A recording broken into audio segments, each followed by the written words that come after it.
ये कहानी है भारत के सशस्त्र क्रांतिकारी खुदीराम बोस की। सन 1908 में ब्रिटिश सरकार ने अपनी सारी हदें पार कर दी थी, जिसके कारण भूपेंद्र दत्त को सन 1908 में अपने अखबार जुगंतर पत्रिका में ब्रिटिशों के खिलाफ गलत लिखने के कारण डगलस ने उनके प्रेस को सील कर दिया। इस घटना के बाद जुगंतर पार्टी ने ब्रिटिश सरकार के खिलाफ एक बैठक बिठाने का फैसला किया, जिसके अंतर्गत उन्होंने फैसला किया कि वे कलकत्ता के चीफ प्रेसिडेंसी मजिस्ट्रेट डगलस से बदला लेंगे, लेकिन वो उस काम में कामयाब ना हो सके। डायरेक्ट वे डगलस किंग्सफोर्ड में ट्रांसफर ऑर्डर लिया और वह पश्चिम बंगाल से बिहार के मुजफ्फरपुर भाग गया।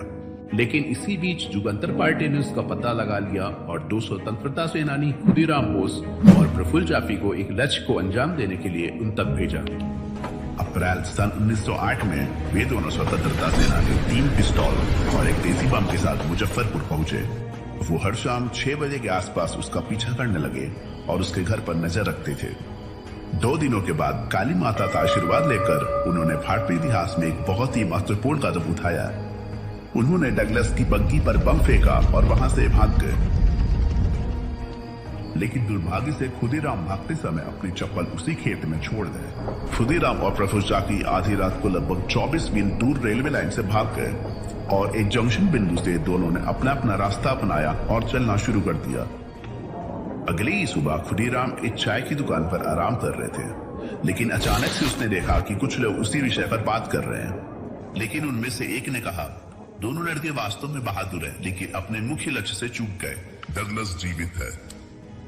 खुदीराम पर संदिग्ध व्यवहार देखकर कुछ पुलिस वाले उसकी ओर आने लगे और इस बीच एक पुलिस अधिकारी उसे गिरफ्तार करने की कोशिश करता है, लेकिन अचानक खुदीराम ने अपनी जेब से रखी बंदूक उस पुलिस अधिकारी पर तान दी, परंतु दुर्भाग्य से उसे गिरफ्तार कर लिया गया। खुदीराम को ब्रिटिश सरकार कोर्ट के सामने लेके जाती है, लेकिन इस बीच वहां की भीड़ खुदीराम का समर्थन करते हुए वंदे मातरम और खुदीराम जिंदाबाद का नारा लगाते हैं।